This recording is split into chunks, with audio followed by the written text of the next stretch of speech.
Ayan, sumasagot-sagot talaga sila. Ang galing. Ba? Willing silang matuto talaga. Ayun, malunggay. Iba pala yung salita dun sa ano.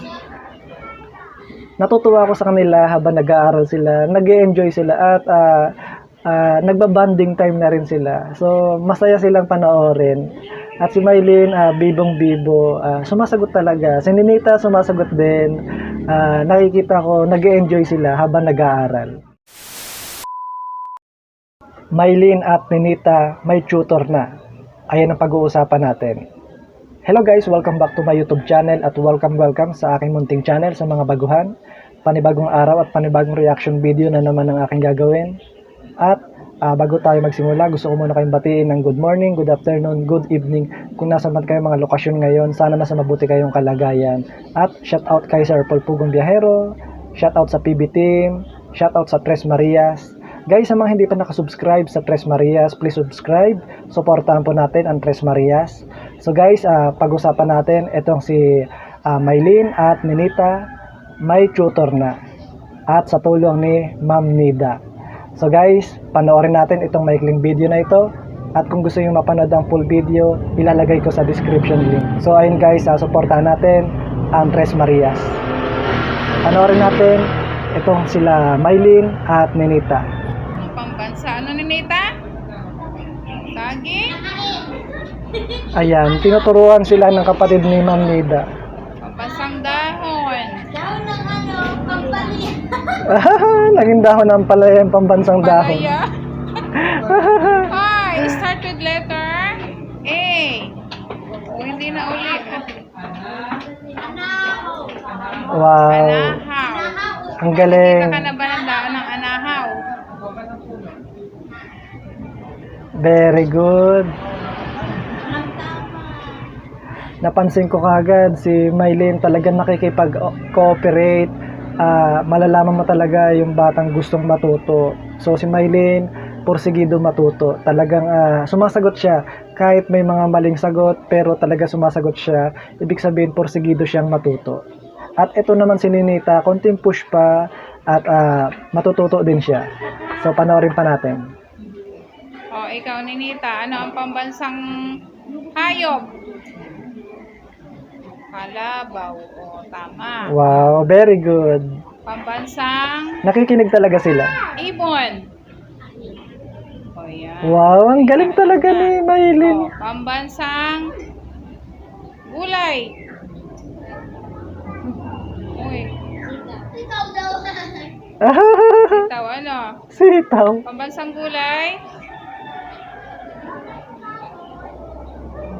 Letter M. Hindi kayo nakain ng pambansang gulay. Palaya. Ay. Pero masarap yan, ang palaya.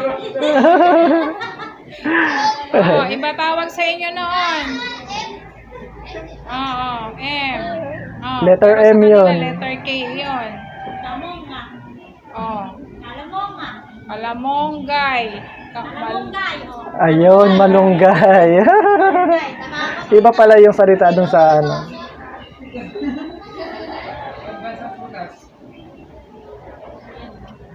Very good. Ayan. Natutuwa ako sa kanila habang nag-aaral sila. Nag-e-enjoy sila at nagbabanding time na rin sila. So, masaya silang panoorin. At si Maylin, bibong-bibo, sumasagot talaga. Si Ninita, sumasagot din. Nakikita ko, nag-e-enjoy sila habang nag-aaral. Pambansang pagkain. Bigas, pero pangunahing kailangan yun, bigas. Pero hindi nga lang pambansa. Pagkain na ano. Kinakain. Kamuti. Kamote. Palamoy. Oo.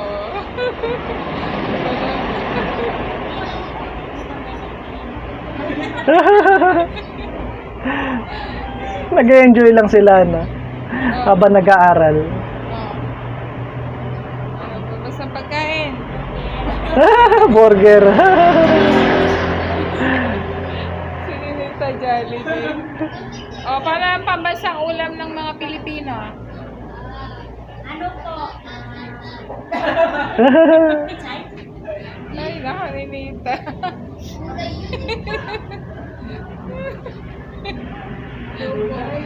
Ayun, adobo.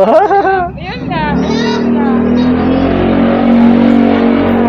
Adobo na naman si Ninita. Tama si Ninita, adobo.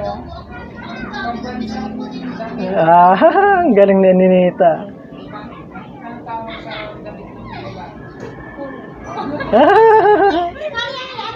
Ano yung Hindi, ano hindi?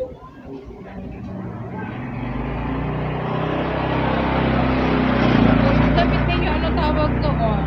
Talagang nakikinig sila, no? Interesado silang matuto.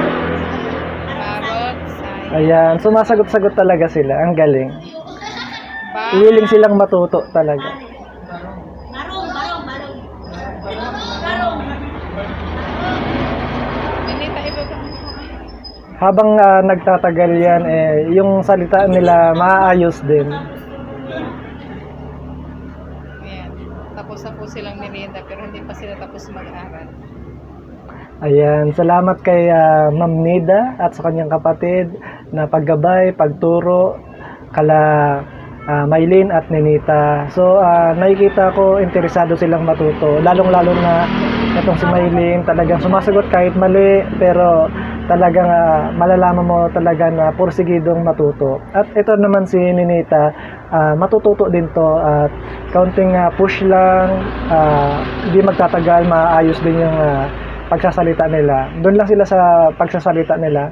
Medyo kasi nga hindi pa sila pure talaga na Tagalog yung salita. Pero maayos din yan. At nakikita ko sa kanila matatalino talaga. Talagang porsigidong matuto. Kaya salamat sa mga gumagabay sa kanila sa kanilang pag-aaral. Ayan. At salamat din kay Sir Paul Pugong Biyahero sa pagtulong kala Maylin at Ninita. So, suportahan natin si Sir Paul Pugong Biyahero sa mga magagandang adhikain na pagtulong niya sa ating mga kababayan na nangangailangan. At suportahan natin ang Tres Marias, guys. Kung gusto niyo mapanood ang full video, ilalagay ko sa description link. Suportahan natin Tres Marias at isubscribe po natin, guys. So guys, ito lang yung aking reaction video for today at maraming salamat sa mga nanood. At maraming salamat sa mga nag-subscribe. Patuloy po natin silang suportahan. Pugong Biyahero, Tres Marias. So, maraming salamat sa mga nanood at magkita-kita ulit tayo sa next kong video.